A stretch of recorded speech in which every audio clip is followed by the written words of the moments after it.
सुप्रभात बच्चों, आज हम आपकी पाठ्य पुस्तक संस्कृत के अष्टादश पाठ का अध्ययन करेंगे, जिसका शीर्षक है व्याकरणम। इसके अंतर्गत हम संधि, समास, शब्द रूप, धातु रूप, पर्यायवाची शब्द, प्रत्यय और साथ ही साथ शब्द भंडार, शब्दकोश का अध्ययन करेंगे। तो चलिए पाठ को पढ़ते हैं और इन सभी के विषय में जानते हैं।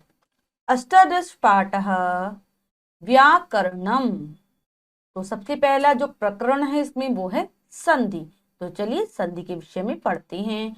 दो वर्णों के मेल से होने वाले परिवर्तन को संधि कहते हैं। संधि तीन प्रकार की होती है: स्वर संधि, व्यंजन संधि और विसर्ग संधि। जब भी दो वर्णों को आपस में मिलाया जाता है और उनको मिलाने से जो परिवर्तन आता है वर्ण में, वो कहलाता है संधि। और संधि संस्कृत भाषा में तीन प्रकार की होती हैं। नंबर 1 स्वर संधि, नंबर 2 व्यंजन संधि और नंबर 3 विसर्ग संधि। तो चलिए अब इन संधियों के बारे में विस्तार पूर्वक पढ़ते हैं। सबसे पहले है स्वर संधि। स्वर संधि दो स्वरों के मेल को स्वर संधि कहते हैं। जब दो स्वरों का आपस में मेल होता है और उससे जो परिवर्तन आए वो होता है स्वर संधि। एक स्वर के बाद दूसरा स्वर आता है और उससे परिवर्तन होता है। उस जैसे विद्या जमा अर्थी बराबर विद्यार्थी। कैसे परिवर्तन होगा? जैसे विद्या है, उसका अंतिम स्वर है आ, उसके बाद लगा है अर्थी, अर्थी का प्रारंभिक स्वर है अ। तो दोनों को मिलाया अ और अ को, तो बन गया आ और हमारा शब्द बन गया विद्यार्थी। ऐसे ही इन स्वरों में परिवर्तन होता है। हमें पता है स्वरों की संख्या संस्कृत भाषा में 13 होती है। तो कौन कौन से स्वर होते? अ, ई, उ, री, री, ए, आई, ओ और आऊ। स्वर संधि 5 प्रकार की होती है। 5 प्रकार की कौन कौन सी? वृद्धि संधि, यण संधि, दीर्घ संधि, गुण संधि और अयाति संधि। ये 5 प्रकार की संधियां होती हैं। तो सबसे पहले हम दीर्घ संधि के विषय में जानते हैं। दीर्घ संधि क्या होती है? जब ह्रस्व अथवा दीर्घ स्वर अ, ई, उ, री के बाद उसी के समान दूसरा स्वर आए तो दोनों मिलकर दीर्घ स्वर हो जाते हैं। इस संधि में क्या होता है? जब भी ई, उ और री के बाद उसी के समान स्वर कोई आएगा तो दोनों मिलकर दीर्घ हो जाएंगे, यानी कि बड़े वाले में परिवर्तित हो जाएंगे। जैसे छोटा आ है, उसके सामने बड़ा आए तो मिलकर बड़ा। दोनों छोटे आए तो मिलकर बड़ा। दोनों छोटी ई आए मिलकर बड़ी। बड़ी छोटी ई आए तो मिलकर बड़ी। हमेशा दीर्घ होगा, बड़ा बन जाएगा। तो चलिए उदाहरणों के माध्यम से समझते हैं इसको। सबसे पहले हिम जमा अद्री।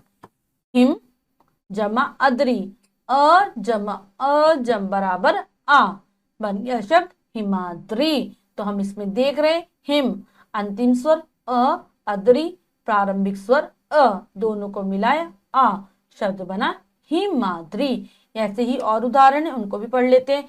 देव जमा आल्य, आ जमा अ बराबर देवालय। दया जमा आनंद, आ जमा आ बराबर दयानंद। रवि जमा इंद्र, ई जमा ई बराबर बड़ी ई बराबर रविंद्र। गिरी जमा ईशा, ई जमा ई बराबर बड़ी गिरीशः। मही जमा ईशः, ई जमा ई बराबर महिषः। भानु जमा उदय, ऊ जमा ऊ मिलाकर दीर्घ भानुदय।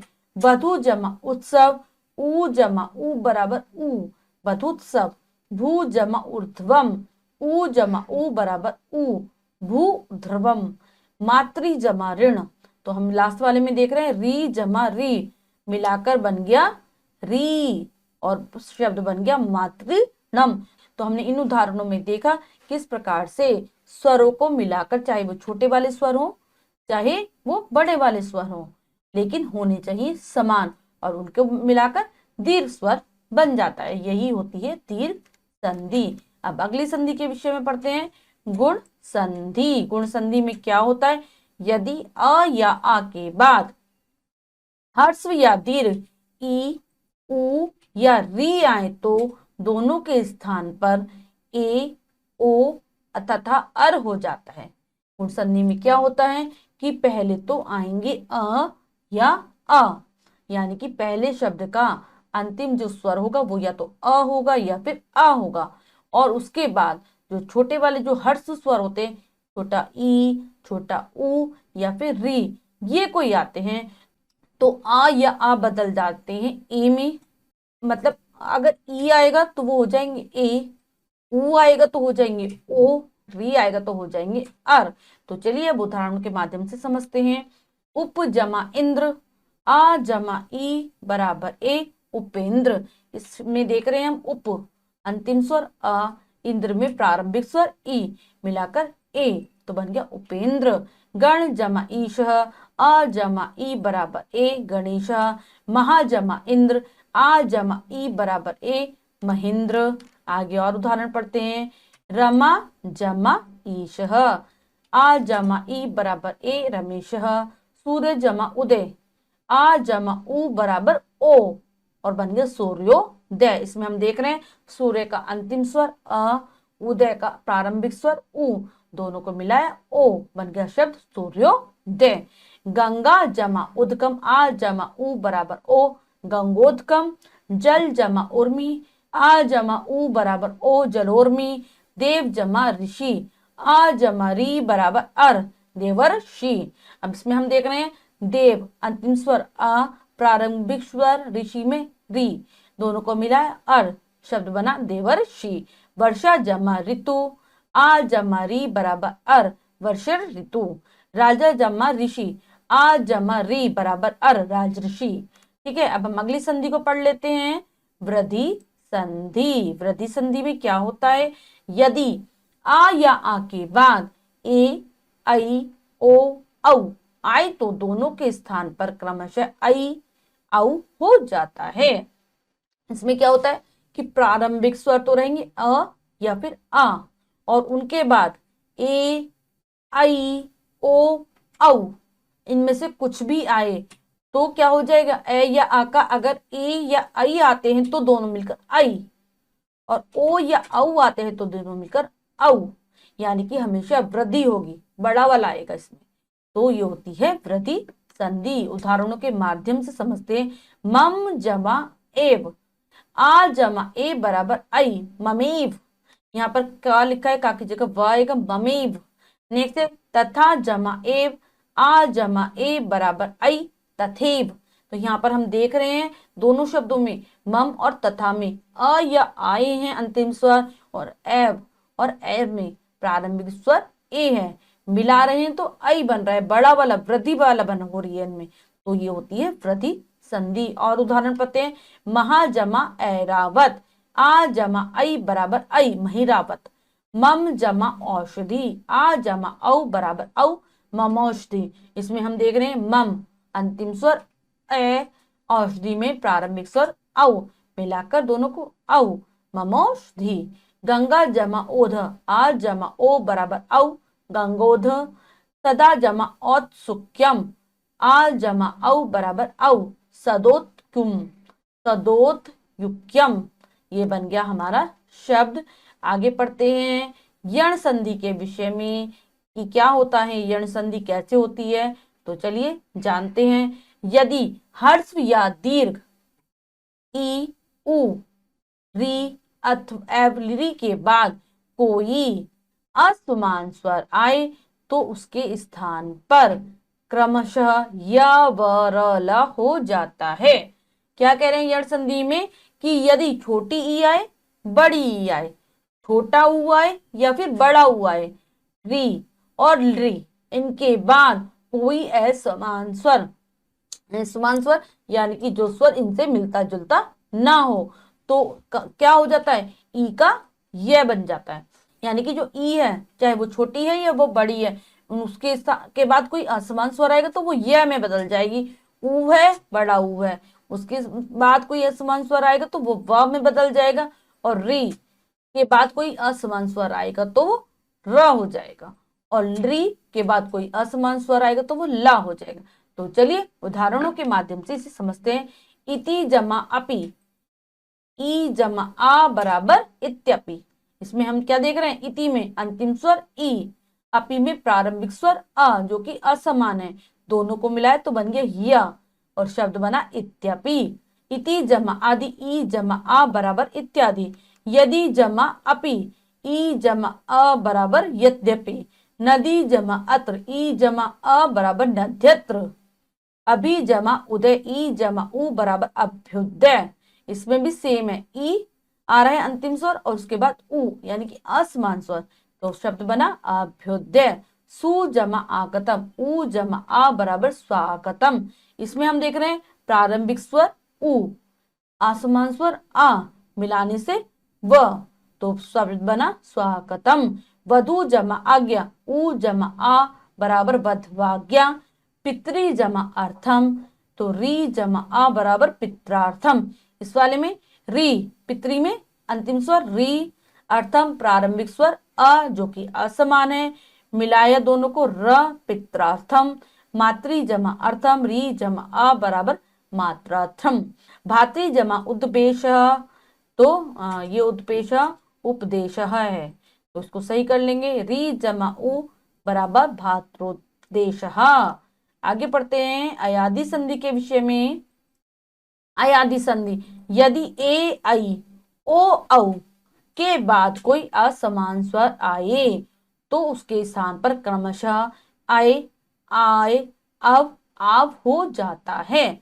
तो अयादि में क्या होता है, ए हो, आई हो, ओ हो और औ हो, इसके बाद कोई असमान स्वर आएगा जो इनसे मिलता जुलता नहीं है, तो ए के स्थान पर आई के स्थान पर आए, ओ के स्थान पर अव और औ के स्थान पर आव हो जाएगा। तो चलिए इसको भी हम उदाहरण के द्वारा समझते हैं। ने जमा अनम, नयनम, ना नयनम कैसे, ए जमा अ बराबर आई बराबर नयनम। तो यहाँ पर हम देख रहे हैं न में अंतिम स्वर है ए और अनम में प्रारंभिक स्वर है अ जो कि असमान है, दोनों को हम मिला रहे हैं तो बन रहा है आए, शब्द बना नयनम। जे जमा अति, ए जमा आ बराबर आय जयति। मुनि जमा ए, ई जमा ए बराबर आय बराबर मुनिय। गई जमा अकह, आई जमा आ बराबर आय गायकः। नई जमा ई कह, आई जमा ई बराबर आय, तो यहाँ पर आय नहीं है आय होगा नायिका। पो जमा अनम, ओ जमा अ बराबर अब पवनम। तो यहाँ पर हम देख रहे ओ के बाद अ है, मिलाकर बना अब पवनम। भो जमा इता, भो जमा इता, ओ जमा ई बराबर अब भविता। पो जमा अनम, औ जमा आ बराबर आप पावनम। तो यहाँ पर औ उसके बाद आ जो असमान है तो बन गया आप पावनम। भो जमा उकहा, औ जमा उ बराबर आव भावुकः। नौ जमा इक, औ जमा ई बराबर आव बराबर नाविकः। ये थे हमारे अयादि संधि के कुछ शब्द, कुछ उदाहरण। अब हम पढ़ते हैं व्यंजन संधि के बारे में।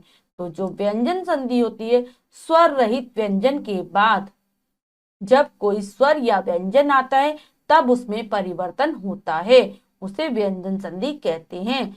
व्यंजन संधि में क्या होगा, प्रारंभिक जो वर्ण होगा वो व्यंजन होगा और उसके बाद कोई स्वर भी हो सकता है और व्यंजन भी हो सकता है, और उसमें जब परिवर्तन करता है, जब बदलाव होता है, वो होता है व्यंजन संधि।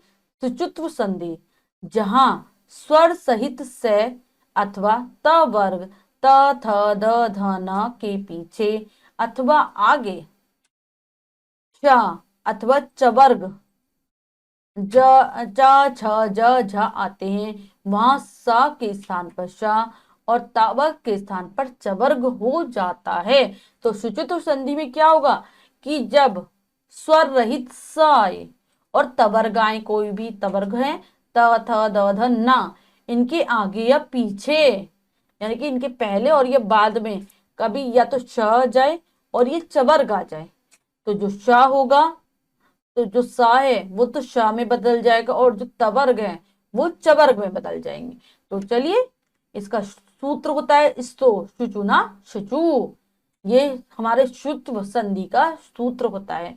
तो चलिए उदाहरणों के माध्यम से पढ़ते हैं।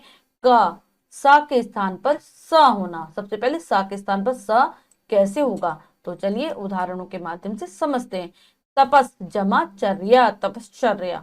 यहाँ पर हम देख रहे हैं अंतिम जो वर्ण है वो स है, जो कि क्या है हमारा स्वर रहित। स्वर रहित की पहचान सा के नीचे हलंत लगा होता है। और फिर हमारा बाद वाला जो शब्द है वो है चर्या, चा यानी कि चबर गाया है, तो क्या हो जाएगा तपश्चर्या, शा बन जाएगा शा में। रामस जमा शेते, रामस शेते, यहाँ पर भी स और फिर आया है श, तो हो गया श। नेक्स्ट है त थ द ध न के स्थान पर च का होना, तत जमा चलती, त यानी कि तवर्ग और चलती मतलब चवर्ग, ये दोनों आए हैं तो मिलकर बन गया चवर्ग, तचलती। सत जमा चरित्रम, तो तवर्ग फिर चवर्ग सच्चरित्रम, उत जमा चारणम उच्चारणम, फिर वही तवर्ग चवर्ग परिवर्तित होकर चवर्ग। त थ द ध न के स्थान पर ज का होना, तो तत् जमा जयति, तवर्ग फिर चवर्ग ज, तो मिलाकर बन गया तज्जयति। शरद जमा जयति, शरजयति। तो यहाँ पर यही है कि अगर तवर्ग के स्थान पर चवर्ग आ रहे तो चवर्ग, सा के बाद स आ रहे तो श। अब हम पढ़ते हैं विसर्ग संधि के बारे में। विसर्ग संधि, विसर्ग संधि के बारे में पढ़ेंगे। जब विसर्ग के स्वाद स्वर अथवा व्यंजन के मिलने से उन विसर्गों में जो परिवर्तन होता है उसे विसर्ग संधि कहते हैं। जैसे राम जमा तुयति या रामस जमा तुयति, राम स्तुयति। कैसे होती है विसर्ग संधि, जब विसर्ग के साथ स्वर आ जाए या व्यंजन आ जाए और उनको जब मिला देते हैं हम और उसके बाद जो परिवर्तन होता है वह विसर्ग संधि होता है। जैसे राम जमा तुयति, रामा या रामस जमा तुयति, राम के बाद दो विसर्ग लगे हैं और फिर तुयति लिखा है तो रामस तुयति, राम स्तुयति ये हो जाएगा। सकार विधान विसर्ग के पीछे क ग ख च छ ट ठ त थ प फ स व स आने पर विसर्ग के स्थान पर सा हो जाता है। यानी कि पहले विसर्ग हो और उसके बाद इनमें से कोई भी वर्ण आए, क ख च छ ट थ थ प फ श व श, ये कोई भी आएगा तो विसर्ग के स्थान पर सा लग जाएगा। सूत्र विजरणीय शेष, इसका सूत्र है ये विजरणीय शेष। नोट, अन्य कुछ नियमों के द्वारा कहीं पर सा का रूप भी बदल जाता है, कहीं पर विसर्ग में परिवर्तन भी नहीं होता। तो कहीं कहीं पर ये अपवाद भी होता है कि कहीं कहीं पर स का रूप नहीं बदलता, कहीं पर स का रूप बदल जाता है और कहीं पर विसर्ग ऐसे के ऐसे रहते हैं, उनमें कोई परिवर्तन नहीं आता। तो चलिए ये भी उदाहरण के माध्यम से समझाया गया है, तो चलिए पढ़ते हैं इनको भी। विसर्ग के बाद में का प फ आने पर वे विसर्ग विसर्ग ही बने रहते हैं। अगर विसर्ग के बाद क ख प फ इनमें से कुछ भी आता है तो विसर्ग ऐसे के ऐसे बने रहते हैं। राम जमा कथ्यति, राम कथ्यति। हरि जमा पतति, हरि पतति। कृष्ण जमा खादति, कृष्णा खादति। वृक्ष जमा फलति, वृक्ष फलति। तो हम इसमें देख रहे हैं क ख प फ है, लेकिन उनमें विसर्ग में कोई अंतर नहीं आ रहा। विसर्ग के बाद ता था और सा आने पर सा बन जाता है। अगर विसर्ग के बाद ता था आए तो दोनों के स्थान पर सा हो जाएगा। नमा जमा ते बराबर नमस्ते, राम जमा सेवते, राम सेवते। विसर्ग के बाद चा छा अथवा श आए तो विसर्ग के स्थान पर शा हो जाता है, और विसर्ग के बाद च और छ आ रहे हैं तो उसके बदले श हो रहा है। रामा जमा चरती, रामश्चरित। भानु जमा चलती, भानुश्चलती। तो यहाँ पर चरती की जगह चरित्र होगा, ये सही कर लेंगे। रामा जमा चरित्र, रामश्चरित।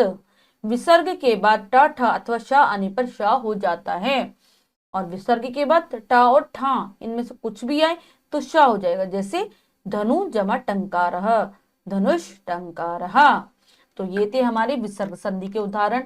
अब हम पढ़ते हैं समास प्रकरण के बारे में कि समास क्या होता है। समास शब्द का अर्थ है संक्षेप करना या संक्षिप्तीकरण। क्या अर्थ होता है समास का किसी भी शब्द को, मान लो दो या दो से अधिक शब्द हैं और उनको हम जब मिला देते हैं, उनका संक्षिप्त रूप बनाएंगे तो वो होगा समास।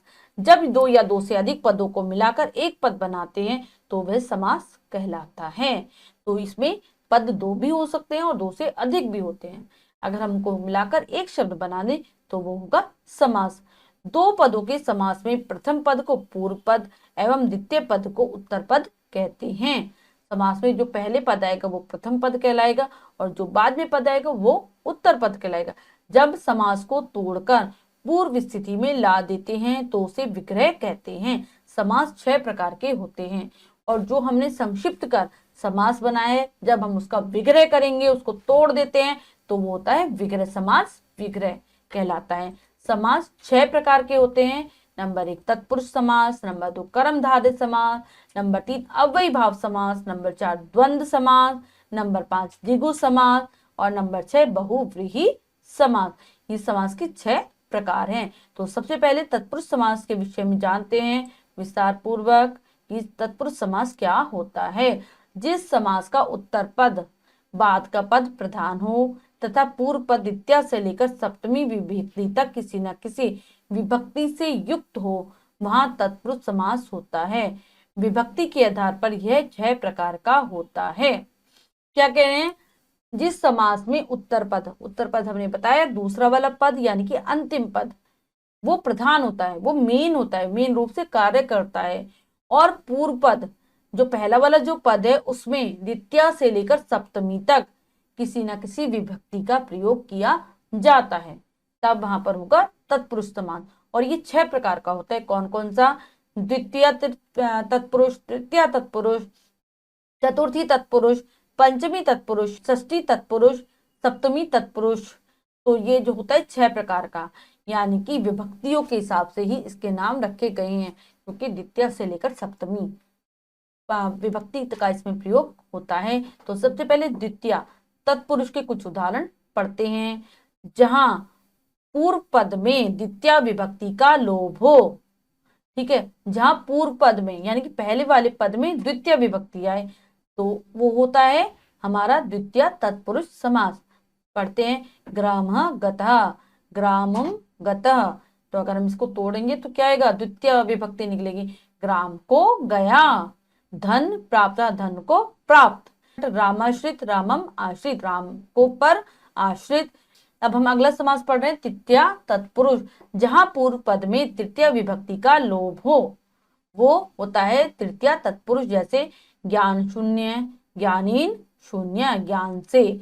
हमें पता है तृतीय विभक्ति में से चिन्ह आता है और द्वितीय विभक्ति में को चिन्ह आता है। अगर हम इसका विग्रह कर रहे हैं तो वो चिन्ह आना चाहिए। ज्ञान शून्य, ज्ञानीन शून्य यानी कि ज्ञान से शून्य।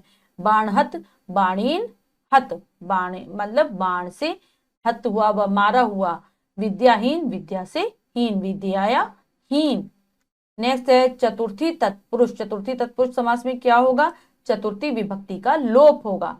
धन लोभ, धनाय लोभ। तो हमारी चतुर्थी विभक्ति में कौन से आते हैं? कर्तानी, कर्म को कारण से संप्रदान के लिए। इसमें हमारा जो चतुर्थी विभक्ति है वो आनी चाहिए, उसका चिन्ह है के लिए। धन लोभ, धन के लिए लोभी। भूत बलि, भूत के लिए बलि। ऐसे ही है यूप दारहु, युपाए दारहु। इन सभी में हम देख रहे हैं कि के लिए चिन्ह का लोप हुआ है, चतुर्थी विभक्ति का लोप हुआ है। अब है पंचमी तत्पुरुष, अर्थात जिसमें पंचमी विभक्ति का लोप हो। चोर भयम, तो पंचमी विभक्ति चोर से भय, चोर से डरा हुआ। वृक्ष पतिता, वृक्ष से गिरा हुआ। ग्रामः गत, ग्राम को गया हुआ। तो यहाँ पर हमें पता है अपादान कारक यानी कि पंचमी विभक्ति और उसमें से का चिन्ह आता है और अलग होने का भाव होता है। अब है षष्ठी तत्पुरुष। षष्ठी तत्पुरुष राजपुरुष, राज्ञ पुरुष, राजा का पुरुष यानी कि राजा का सैनिक। शिवालय, शिवस्य आलय, शिव का मंदिर। राम भक्त, रामस्य भक्त, राम का भक्त का। अब है सप्तमी तत्पुरुष जिसमें सप्तमी विभक्ति का लोप होगा। कार्य दक्ष, कार्य दक्ष, कार्य में दक्ष यानी कि अधिकरण, अधिकरण होगा। इसमें में और पर चिन्ह आएंगे। और षष्ठी वाले में संबंधता, तो तो का, के, की, रा, रे, री ये चिन्ह आते हैं। तो कार्य में दक्ष, कवि श्रेष्ठ, कविषु श्रेष्ठ, कवियों में श्रेष्ठ। जल मगन, जल में मग्न। तो यहाँ पर हम देख रहे हैं सप्तमी यानी कि अधिकरण कारक में और पर चिन्ह आते, उनका लोप हुआ है। नेक्स्ट पढ़ते हैं कर्मधारय समास। कर्मधारय समास जिस समास का पूर्व पद विशेषण तथा उत्तर पद संज्ञा हो वहां कर्मधारय समास होता है। यानी कि पहले वाला जो पद होगा वो तो होगा विशेषण, विशेषण यानी कि विशिष्टता बताने वाला शब्द, और दूसरा शब्द होगा संज्ञा। तो चलिए उदाहरणों के माध्यम से समझते हैं। वीर पुत्र, वीर चासो पुत्र, यानी कि वीर का, वीर हो गया विशेषण, चासो पुत्र यानी कि वीर का पुत्र, और पुत्र हो गया संज्ञा। नील कमलम, नीला कमल, नीला विशेषण और कमलम संज्ञा। नीलम च तत्कमलम, नीला है जो कमल। वीर चासो पुत्र, वीर का है जो पुत्र। चंद्रमुख, चंद्र इव मुखुम, चंद्रमा के समान मुख वाला। पीत्र वस्त्रम, पीत्रम च तत्र वस्त्रम, पीला है जिसका वस्त्र। तो यहाँ पर हम सभी उदाहरणों में देख रहे हैं जो पहला पद है वो विशेषण है, विशेषता बताने वाला, और दूसरा पद है संज्ञा, दूसरा अर्थात उत्तर पद वो है संज्ञा। नेक्स्ट है अव्ययी भाव समास। जिस समास का पूर्व पद अव्यय हो या उपसर्ग हो और उत्तर पद संज्ञा होता है, वह समास पूरा होने पर पूरा पद अव्यय हो जाता है, तो उसे अव्ययी भाव समास कहते हैं। इस समास में, अव्ययी भाव समास में पहला पद होगा कोई अव्यय या फिर कोई उपसर्ग और दूसरा पद होगा संज्ञा। लेकिन जब हम इसका संक्षिप्त रूप बनाते हैं तो ये पूरा पद ही अव्यय के रूप में कार्य करता है। तो जैसे प्रतिग्रहम, प्रतिग्रहम, तो यहाँ पर हम क्या देख रहे हैं, प्रतिग्रहम में प्रति एक उपसर्ग है, ठीक है, और ग्रहम एक संज्ञा है। ग्रहम ग्रहम प्रति, प्रतिदिनम, दिनम दिनम प्रति। आजीवनम जीवनम यावत। यथोचितम उचित अंतिक्रम, एकम एकम एकम प्रति। तो हम सभी उदाहरणों में देख रहे हैं कि जो प्रारंभिक पद है वो एक उपसर्ग आ रहा है, वो एक अव्यय आ रहा है, और अगला वाला जो उत्तर पद है वो एक संज्ञा आ रहा है। अनुरूपम रूपस्य योग्यम, अनु विष्णु विष्णु पश्चातः। अधिहरि हरो इति, अधिगंगम गंगायाम इति। उपगंगम गंगाया समीपम, उपकृष्णम कृष्णस्य समीपम, उपकृष्णम कृष्णस्य समीपम। निर्गुणम गुणानाम अभावः। अतिबलम बलस्य अत्य, अतिहिमम हिमस्य अति, हिमस्य अत्यः। तो यहाँ पर हम देख रहे हैं तो जो मर्यादा या सीमा के भाव में जो यावत आया है, आजीवनम, तो ये मर्यादा का भाव होता है या फिर सीमा का भाव होता है। और ये जो उचित यथोचितम, उचितम अंतिक्रम, ये अनुसार या फिर सीमा, नियत क्षमता के अर्थ में प्रयोग किया गया है। प्रति, प्रति का प्रयोग आवृत्ति या बार बार के संदर्भ में हुआ है। पीछे अनु, जो अनु का प्रयोग हुआ है वो पीछे के में अर्थ में हुआ है, यानी कि अनु जो उपसर्ग जो लगाया है जिसका अर्थ बन रहा है यहाँ पर पीछे। सप्तमी विभक्ति अधि, अधि, अधि का प्रयोग हुआ है सप्तमी विभक्ति के रूप में। और उप समीप, उप का अर्थ है समीपम, तो उप भी एक उपसर्ग के अंतर्गत ही आता है। निरह, निरह मतलब अभाव, और अति मतलब अधिकता। तो ये सारे उपसर्गों का इसमें हमने प्रयोग किया है। तो चलिए अब हम अगला समास पढ़ते हैं, द्वंद्व समास। द्वंद्व समास जिस समास के सभी पदों का अपना अपना महत्व होता है और च से जुड़े रहते हैं वह द्वंद्व समास होता है। द्वंद्व समास में दोनों पदों का यानी कि पूर्व पद का और उत्तर पद का दोनों का समान महत्व होगा, और ये दोनों आपस में जुड़े होंगे च शब्द के द्वारा, च शब्दांश के द्वारा। तो चलिए देखते हैं किस प्रकार से, उदाहरणों के द्वारा समझते हैं। दीवान कतम, दीवा च नक्तम च, यानी कि दिन में और रात में। राम लक्ष्मणों, रामश्च लक्ष्मणश्च, राम और लक्ष्मण। अगर हम इनका विभेद करें, इनको अलग अलग करें, तो इनके अंदर और, अथवा, या ऐसे वाले जो चिन्ह है छुपे रहते हैं। कभी कभी ये विपरीत भाव भी देते हैं। तो ये द्वंद्व समास है, जैसे दीवान तम दिन या रात। दिन और रात विपरीत वाले शब्द हैं और ये आते हैं हमारे द्वंद्व समास के अंतर्गत। पितरौ माता च पिता च, हरि हरो हरि च हरः च। तो यहाँ पर हम देख रहे हैं कि दो शब्दों का प्रयोग है और दोनों शब्द एकदम समान है, दोनों का समान रूप से महत्व है। अब आते हैं हम द्विगु समास। द्विगु समास, जिस समास का पूर्व पद संख्यावाचक हो वहां द्विगु समास होता है। पहला पद इसमें संख्यावाचक होगा, यानी कोई ना कोई संख्या को बताएगा, जो पहला पद होगा दूसरे वाले शब्द की। तो चलिए इनको भी उदाहरण के द्वारा पढ़ते हैं। चौराहा, चतुर्णाम मार्गाणाम समाहारा। तो यहाँ पर हम लिख रहे हैं चौ यानी कि चार, दशाननम दशानाम आननाम समाहारा, पंचवटी पंचानाम वटानाम समाहारा, त्रिलोकः त्रयाणाम लोकानाम समाहारा।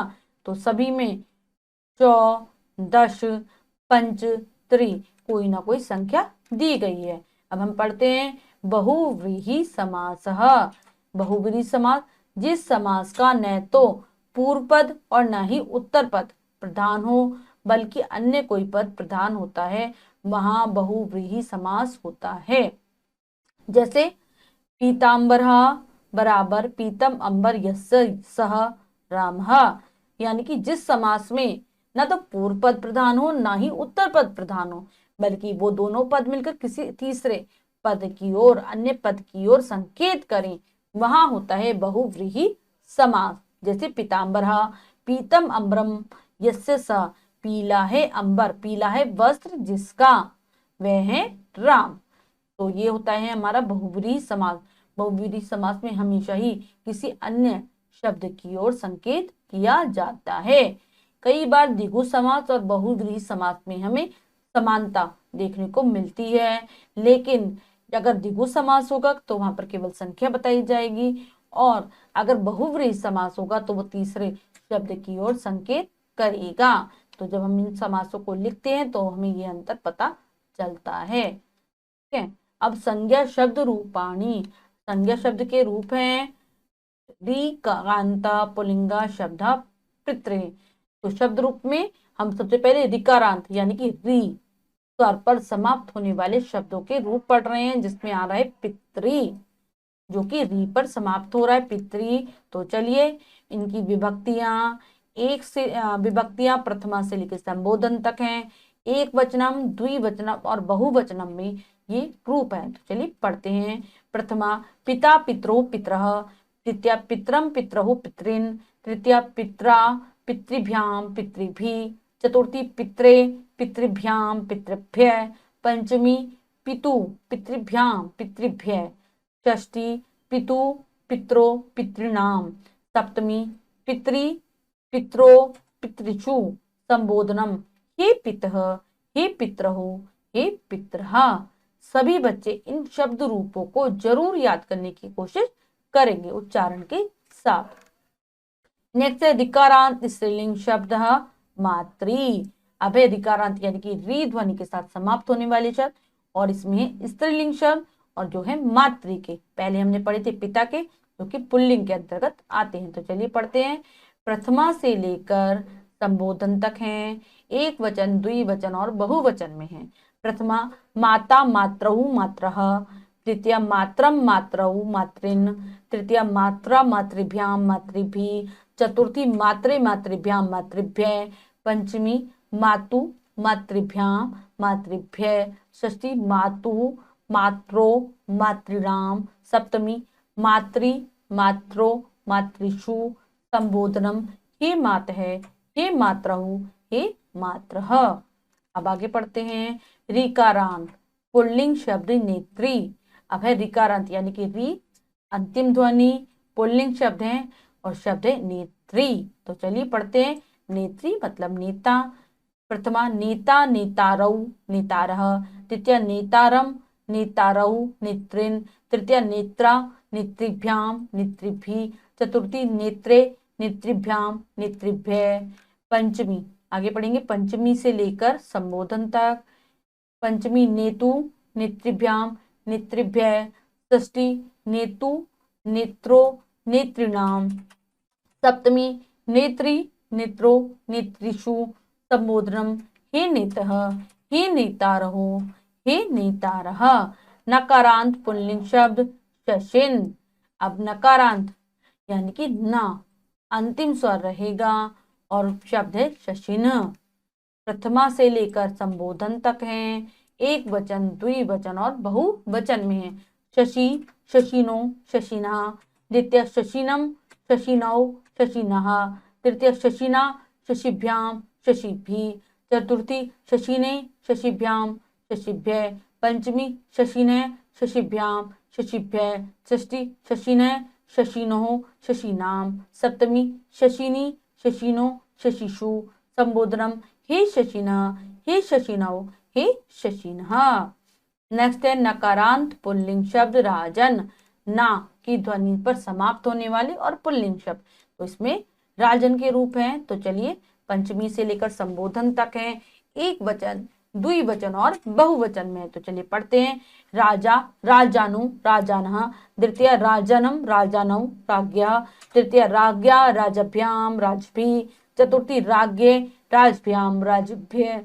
पंचमी राज्ञे राजभ्याम राजभ्य। षष्ठी राज्ञे राज्ञो राज्ञाम। सप्तमी राज्ञे या फिर राजनी राज्ञो राजसु। संबोधनम हे राजन हे राजानौ हे राजनः। सकारांत नपुंसकलिंग शब्द पयस। अब सकारांत यानी कि सा ध्वनि के साथ समाप्त होने वाले और नपुंसकलिंग शब्द है पयस। पयस मतलब दूध। प्रथम पया पयसी पयांशी। द्वितीय पया पयसी पयांशी। तृतीय पयसा पयोभ्याम पयो भी। नेक्स्ट पढ़ेंगे चतुर्थी से लेकर संबोधन तक। पयसे पयोभ्याम पयोभ्य।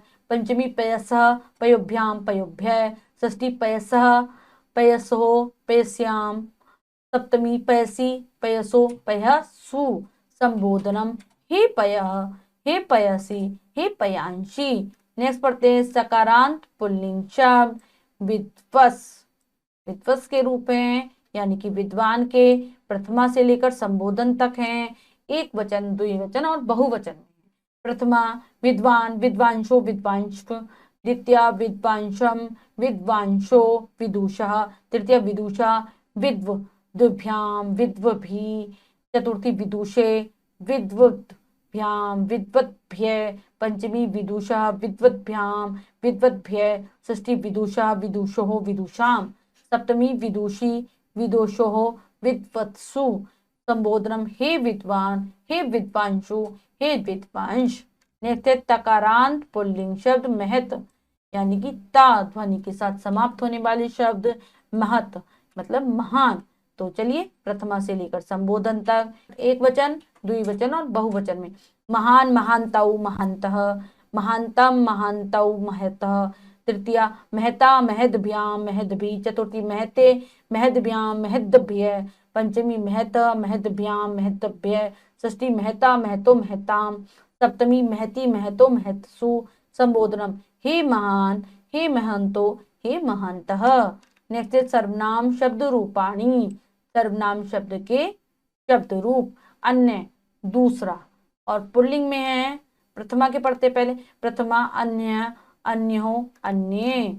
फिर है द्वितीय द्वितीय से लेकर सप्तमी तक, एक वचनम द्विवचनम और बहुवचनम में। द्वितीय अन्यम अन्यो अन्यान। तृतीय अन्येन अन्यभ्याम अन्यै। चतुर्थी अन्यस्मै अन्यभ्याम अन्येभ्य। पंचमी अन्यस्मात् अन्यभ्याम अन्येभ्य। षष्ठी अन्यस्य अनन्यो अन्यशाम। सप्तमी अन्यस्मिन् अनन्यो अन्येषु।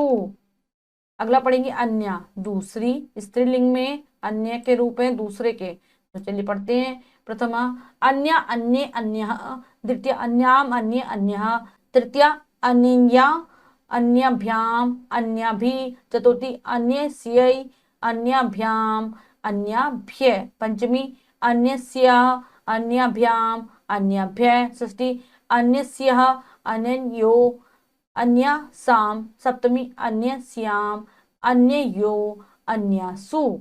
नेक्स्ट पढ़ेंगे अन्य, दूसरा नपुंसकलिंग। अब अन्य के नपुंसकलिंग में है प्रथमा से लेकर सप्तमी तक, एक वचन, द्विवचन और बहुवचन में।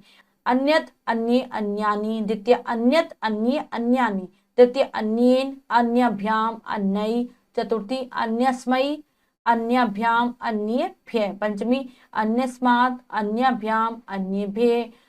षष्ठी अन्यस्य, अन्यो, अन्येषां। सप्तमी अन्यस्मिन्, अन्ययो, अन्येषु। अयम, यह पुल्लिंग। अयम के हैं, इसका अर्थ होता है यह। प्रथमा अयम, इमो, इमे। द्वितीय इमम, इमो, इमान। तृतीय अनेन, आभ्याम, एभी। नेक्स्ट है चतुर्थी से लेकर सप्तमी तक। अस्मै, आभ्याम, एभ्यः। पंचमी अस्मात्, आभ्याम, एभ्यः।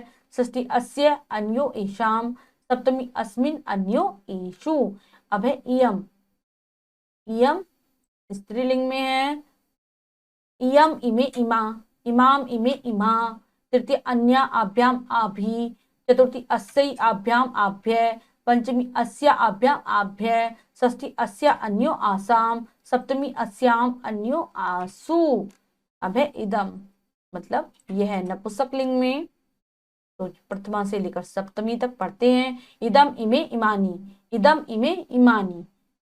तृतीया अनेन, आभ्याम, एभि। चतुर्थी अस्मै, आभ्याम, एभ्यः। पंचमी अस्मात्, आभ्याम, एभ्यः। षष्ठी अस्य, अन्यो, एषाम।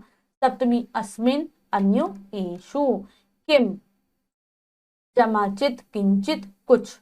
कुछ के हैं ये शब्द रूप, सर्वनाम है जो कि। तो चलिए इनको पढ़ते हैं। प्रथमा कश्चित, कौचित, केचित। द्वितीया कचित, कौचित, कांचित। तृतीया केंचित, काभ्याचित, केश्चित। चतुर्थी कस्मेचित, काभ्याचित, केभ्यश्चित। पंचमी कस्मादचित, काभ्याचित, केभ्यश्चित। नेक्स्ट है षष्ठी सप्तमी में, तो देखते हैं। षष्ठी कस्यचित, कयोश्चित, केशाचित। सप्तमी कस्मिंश्चित, कयोश्चित, केषुचित। अब किंचित, किम स्त्रीलिंग में है। काचित प्रथमा काचित, केचित, काश्चित। द्वितीय काचित, केचित, काश्चित। तृतीय कयाचित, काभ्याचित, काभीश्चित। चतुर्थी कस्यचित, काभ्यश्चित, काभ्यश्चित। पंचमी कस्याचित, काभ्यश्चित, काभ्यश्चित। षष्ठी कस्यश्चित, कयोश्चित, काश्चित। सप्तमी कस्यश्चित, कयोश्चित, काशुचित। अब किंचित, किम नपुंसकलिंग में प्रथमा से लेकर सप्तमी, एक वचन, द्विवचन, बहुवचन।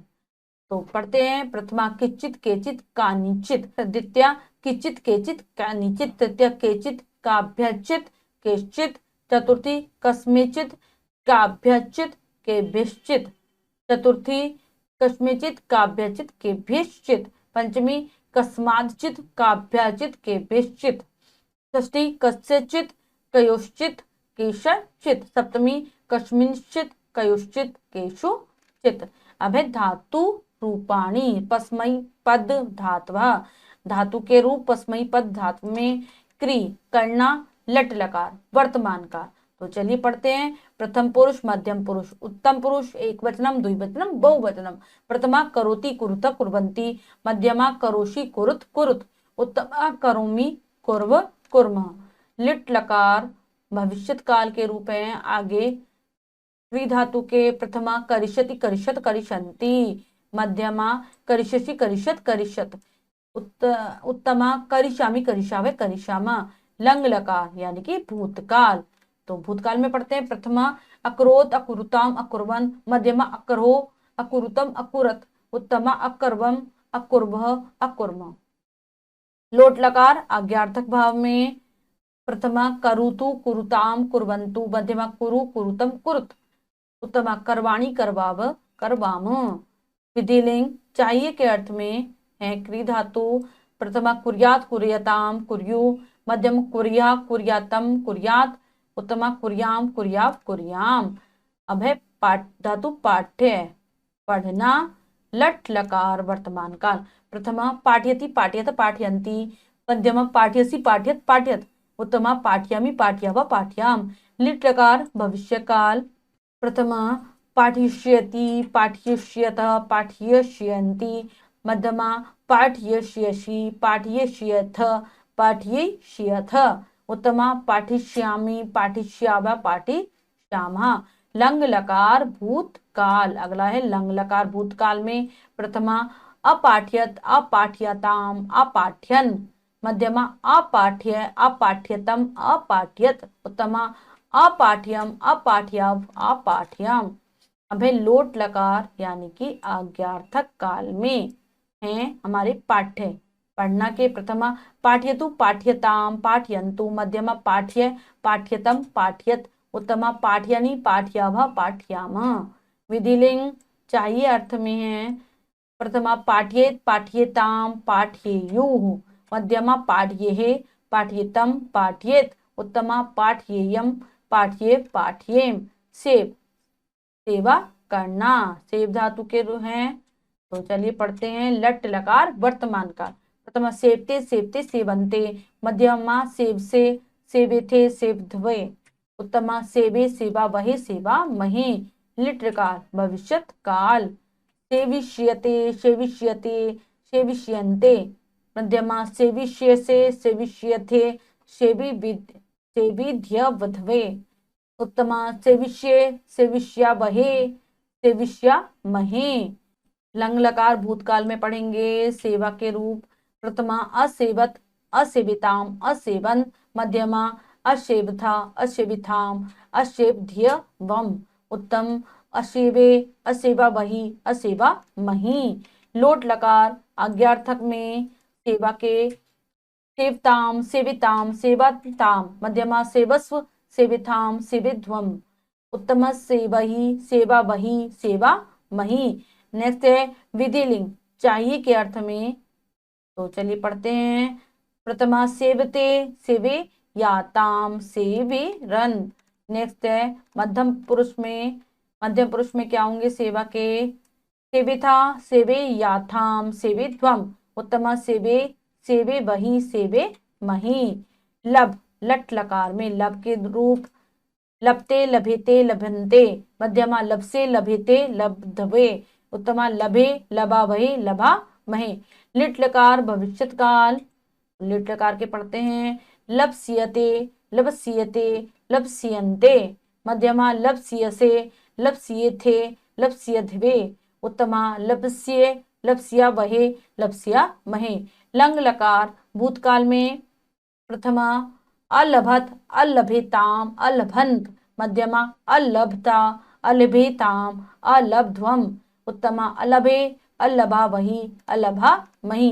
अब लोट लकार आज्ञार्थक में है तो पढ़ते हैं प्रथमा लभताम लभेताम लभन्ताम। मध्यमा लभस्व लभेथाम लब्ध्वम। उत्तमा लभई लभा वही लभा मही। विधिलिंग चाहिए के अर्थ में पढ़ते हैं प्रथमा लभेत लभे याताम लभेरन। मध्यमा लभे लभे वही लभे मही। उत्तमा लभेतः लभे याथाम लभे ध्वम।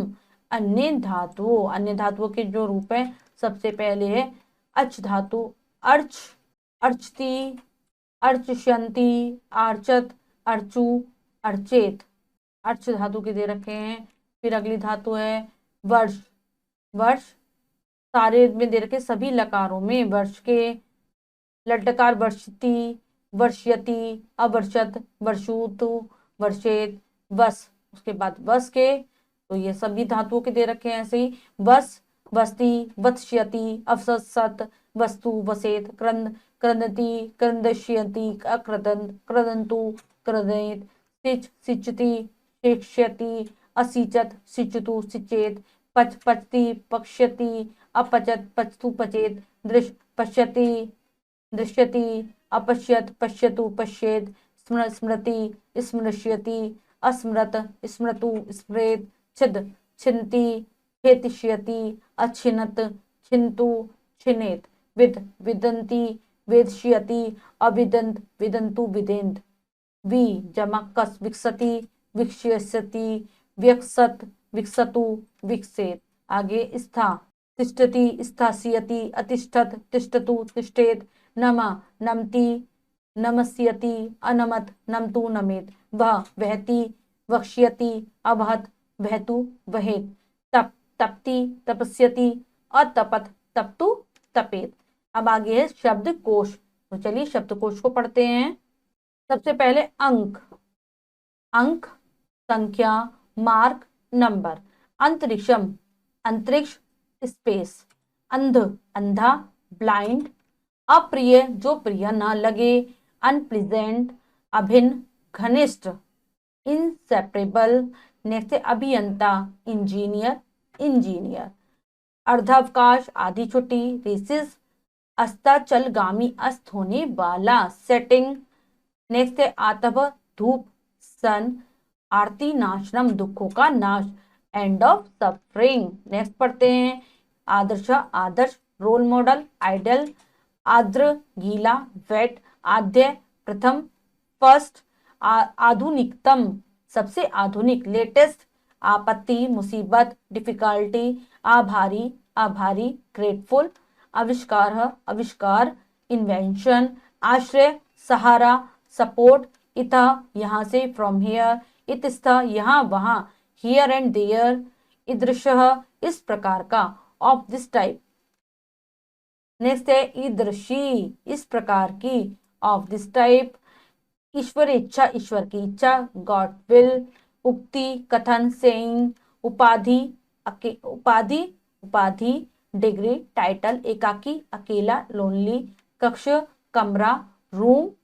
कति, कितने, हाउ मेनी।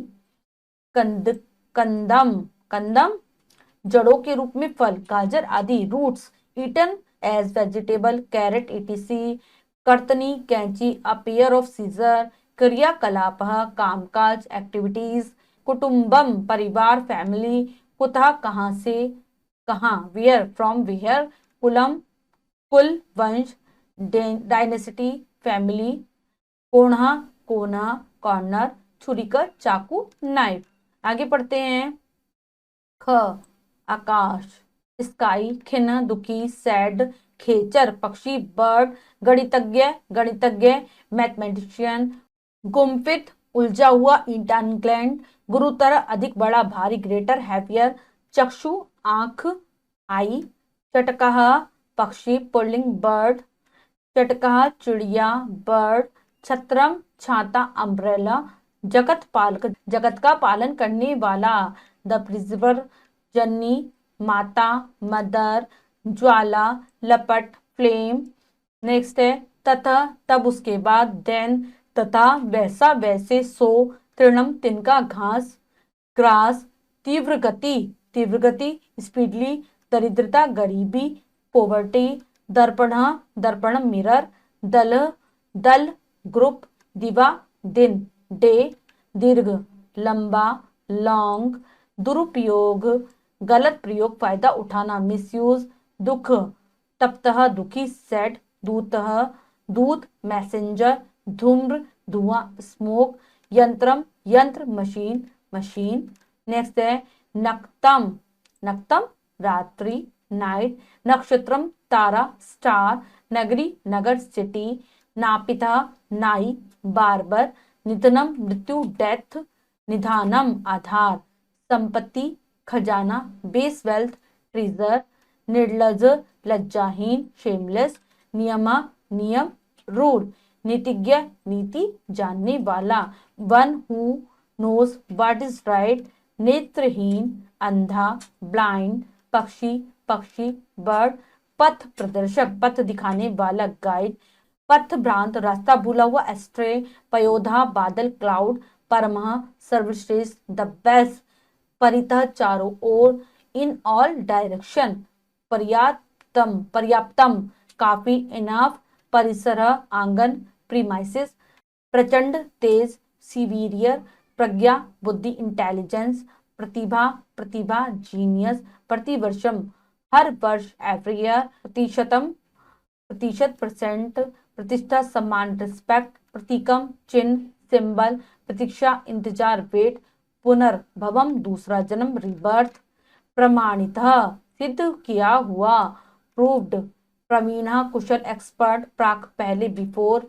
पात्रम बर्तन, पॉट, प्राणी प्राणी लिविंग बीइंग, पूज्य पूज्य रिस्पेक्टेड, प्रेरणा स्रोत प्रेरणा देने वाला, सोर्स ऑफ इंस्पायरेशन प्रेष्य भेजना टू सेंड, पोत जहाज शिप, बंधनम बंधन बॉन्डेज, बलि बलवान स्ट्रॉन्ग, बलियसी अधिक शक्तिशालिनी, मोर पावरफुल, ब्राह्मणे ब्राह्मण को, टू द ब्राह्मण, बांध डालना, टू हैंडल, बीज गणितम बीज गणित, एल्जेब्रा बुभुक्षिता भूखा हंग्री, बुद्धिमतम सबसे अधिक बुद्धिमान, द मोस्ट इंटेलिजेंट, ट्रू कहना टू से, भग्न हृदय टूटे दिल वाला दुखी, वन विद ब्रोकन हार्ट, सेट भवितुम होने के लिए, फॉर बीइंग, भवाम बोधि संसार रूपी सागर, the word which is like a sea, भाषित चमकता हुआ, शाइनिंग भास्करा सूरज सन, भूवि पृथ्वी पर, ऑन द लैंड अर्थ भूतवा होकर, आफ्टर बीइंग भूमिका भूमिका, रोल मृत्युलोक संसार वर्ल्ड, मध्याह्ने दोपहर में, आफ्टरनून मनोहर सुंदर मन को हरने वाला, अट्रैक्टिव प्लेजिंग, मातृ माता मदर, मार्गदर्शनम मार्गदर्शन, गाइडेंस मुद प्रसन्न होना, टू बी हैप्पी, मुनिवरा श्रेष्ठ मुनि, ग्रेट सेज, मूढ़ मूर्ख फूल। तो बच्चे जो हमने ये शब्दकोश पढ़ा है डिक्शनरी, जैसे कि हम अंग्रेजी भाषा में हम पढ़ते हैं A to Z, इसी प्रकार से ये संस्कृत भाषा में दी गई है, अ से लेकर लास्ट वाला जो हमारा ज्ञ उस तक दी गई है, इसमें हमें लेकिन दिखाया गया है माँ तक। तो सभी बच्चे इस शब्दकोश को समझने की कोशिश करेंगे कि किस प्रकार से वर्णों के द्वारा इसका अरेंज किया जाता है। जैसे अंग्रेजी में अल्फाबेट्स में हम इसको अरेंज करते हैं, उसी प्रकार संस्कृत और हिंदी में वर्णों के आधार पर इसको अरेंज किया जाता है, इसको लगाया जाता है क्रम में। तो सभी बच्चे ध्यानपूर्वक इसे फिर से पढ़ेंगे उच्चारण के साथ। अब आता है हमारा प्रत्यय। अगला प्रकरण है प्रत्यय। कत्वा तुमुन और लिय प्रत्यय धातुओं में जोड़े जाते हैं और दो वाक्यों को जोड़ने में सहायक होते हैं। तो इसके बारे में हमें जानने से पहले हमें ये जानना आवश्यक है प्रत्यय होते क्या है। प्रत्यय होते शब्दांश यानी कि शब्दों के अंश जो किसी भी शब्द के अंत में लगकर उसका अर्थ बदल देते हैं। ठीक है, होते तो ये कहने को शब्दों के अंश है, छोटे से टुकड़े, लेकिन जैसे ही ये शब्द में लगते हैं उसका अर्थ पूरी तरीके से बदल जाता है। तो यहाँ पर कत्वा तुमन और लियप प्रत्यय जब धातुओं के साथ जोड़े जाते हैं, धातु जो कि हमारी काम आती है क्रिया में, क्रिया का जो मूल रूप होता है वो धातु होता है। जब ये प्रत्यय उन क्रियाओं में उन धातुओं में जोड़े जाते हैं तो ये उसके अर्थ को बदल देते हैं। तो चलिए पढ़ते हैं इन प्रत्ययों के बारे में। उदाहरणम कृत्वा प्रत्यय, कृत्वा प्रत्यय के उदाहरण, बालः पाठम पठति तत्पश्चात स क्रीडति, बालः पाठम पठित्वा क्रीडति, पठ जमा त्वा, जो भी कत्वा प्रत्यय होता है तो उसका का लोप हो जाता है और त्वा शेष रहता है। बालक पढ़कर खेलता है, पाठ को पढ़कर बालक खेलता है। पितामह भोजनम खादति तत्स भ्रमणाय गच्छति, पिताजी भोजन खाते हैं और फिर वे घूमने जाते हैं। पितामह भोजनम खादित्वा भ्रमणाय गच्छति, यहाँ पे हमने दो वाक्यों को जोड़ दिया है। पिताजी भोजन खादित्वा त्वा प्रत्यय लगाया है, पिताजी भोजन खाकर घूमने के लिए जाते हैं। खाद जमा त्वा, कित्वा प्रत्यय का त्वा शेष रहता है। कुछ उदाहरण और पढ़ते हैं हम त्वा प्रत्यय कत्वा प्रत्यय के। पट जमा त्वा पठित्वा पढ़कर, खाद जमा त्वा खादित्वा खाकर, लिख जमा त्वा लिखित्वा लिखकर, गम जमा त्वा गत्वा जाकर, धाव जमा त्वा धावित्वा दौड़कर, क्रीड जमा कृत्वा क्रीडित्वा खेलकर, क्री जमा कृत्वा करके, दृश्य जमा त्वा दृष्टवा देख कर। तो हम इसमें देख रहे हैं कि जो भी धातु है उसमें कत्वा प्रत्यय लगता है लेकिन उसका त्वा ही जुड़ता है और जिसका अर्थ होता है कर। अब हम पर्यायवाची शब्दों के बारे में पढ़ लेते हैं। पर्यायवाची शब्द समान अर्थ का बोध कराने वाले शब्दों को पर्यायवाची शब्द कहते हैं। संस्कृत में पर्यायवाची शब्दों का ज्ञान अत्यंत आवश्यक है, इन शब्दों से अनुवाद करने में सहायता मिलती है। तो ऐसे शब्द जो कि समान अर्थ को प्रदर्शित करें वो होते हैं पर्यायवाची, यानी कि दो शब्द और उन दोनों का समान अर्थ है तो वो पर्यायवाची हैं। तो चलिए इन शब्दों के बारे में जानते हैं जिससे कि आपको अनुवाद करने में सहायता रहती है शब्द पर्यायवाचियों के ज्ञान से। तो सबसे पहले अग्नि, अग्नि अग्नि मतलब पावका अनला वहिनी हुताशन, अग्नि मतलब आग। शिव शंकर भगवान, शिव हरा नीलकंठा शंकरा शंभु पशुपति, यानी कि ये इनके अन्य नाम हैं। गणेश गजानन लंबोदर गणपति, लक्ष्मी रमा कमला श्री विष्णुप्रिया इंदिरा, चंद्र इंदु विदुषितांशु सुधाकर निशाकर रजनीश, सूर्य सूर्य भानु भास्कर रवि दिनेश दिवाकर, भूमि वसुधा भू मेदिनी मही धरु धरा वसुंधरा, आकाशम नभा गगनम अंबरम, पर्वत पर्वत गिरि भूधरा नघ शैला, नदी सरित आपगा नदी, तालाब सरोवरा तड़ागा जलाशय। आगे हैं वृक्ष के पादप ध्रुम तरु वृक्ष, जल वारी तोयम अंबु सलीलम नीरम, दिन दिन के हैं पर्यायवाची दिवस दिनम वर, रात रात्रि निशा विभावरी यामिनी रजनी, वायु पवन समीर समीरण अनिला, स्त्री वनिता नारी भार्य कलत्रम दारा रमणी, पुत्र आत्मज तन्य सुत अभ्रक सुनु, देवता देव सुर विबुध निर्जरा, समुद्र समुद्रा वारिधि उदिति रत्नाकर, कमल वारिजम अंबुजम पंकजम सरोजम। नेक्स्ट है फूल के करते हैं पुष्पम कुसुमम प्रसूनम सुमनम, हाथ पाणी कर हस्त, वना काननम अरण्यम विपिनम कांतारम, राजा नृप भूपति भूप नरपति अधिपति। नेक्स्ट है नेत्र नेत्र नयनम नेत्रम चक्षु लोचनम अक्षी सिंह, मृगेंद्र केसरी मृगराज हरि किहरी, घर ग्रहम सदनम गेहम भवनम आल्य निकेतनम, हाथी गज हस्ती कारी दंती मातंगा, पक्षी खग विहग द्विज विहंगम, राक्षस दैत्य असुर दानव निशाचर। अब बच्चों हमने पाठ को अच्छी प्रकार से पढ़ लिया है, सभी फिर से इस पाठ को उच्चारण के साथ पढ़ेंगे, शब्दकोश के शब्दों को याद करने की कोशिश करेंगे, पर्यायवाची शब्दों को याद कर लेंगे, शब्द और धातु रूप को भी अच्छी प्रकार से याद करेंगे, संधि और समास समझने की कोशिश करेंगे। अब हम पाठ का अभ्यास कार्य कर लेते हैं। अभ्यास, तो चलिए देखते हैं प्रश्न को। पर्यायवाची पदान लिखत, पर्यायवाची शब्द लिखिए। तो चलिए पर्यायवाची शब्द लिख लेते हैं। शिव, शिव का क्या होगा? शंकर, हमने लिखा शंकर। नेक्स्ट है हर नील कंठ। नेक्स्ट है गणेश, गणेश के गजानन लंबोदर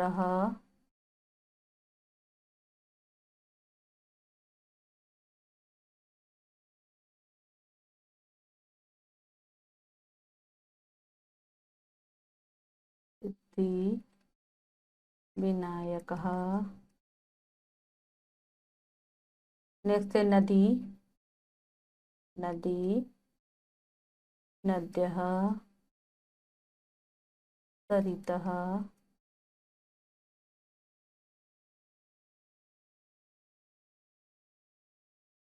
आगे लिखेंगे और कौन सा है? नदी का आपका रात्र रात्रि निशा रजनी। नेक्स्ट है देवता देवः सुरः। नेक्स्ट लिखेंगे निर्जरः फूल कुसुम पुष्पः कुसुमः पुष्पः सुमनः। लिखेंगे वन के, वन को क्या क्या कहते हैं हम? वन को विपिनम काननम अरण्यम, राजा, निर्भः, राज्ञः, नरेशः, पर्वतः, पर्वत को, नग, शैलः, गिरि, अग्नि, अनलः, कृशानु, उदासीनः।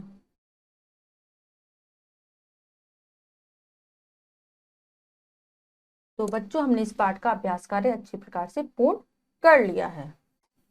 बच्चों आज हमने आपकी पाठ्य पुस्तक संस्कृत के अष्टादश पाठ का अध्ययन किया जो था व्याकरणम। इसमें हमने शब्द रूप, धातु रूप, संधि, समास, शब्दकोश, पर्यायवाची शब्दों के विषय में जाना। आशा करती हूँ आपको पाठ अच्छे से समझ आया होगा। आप फिर से इसको पाठ को जरूर याद करेंगे, इसको फिर से उच्चारण के साथ पढ़ लेंगे। मिलते हैं अगली कक्षा में नए पाठ के साथ। तब तक के लिए स्वस्थ रहिए, प्रसन्न रहिए। धन्यवाद।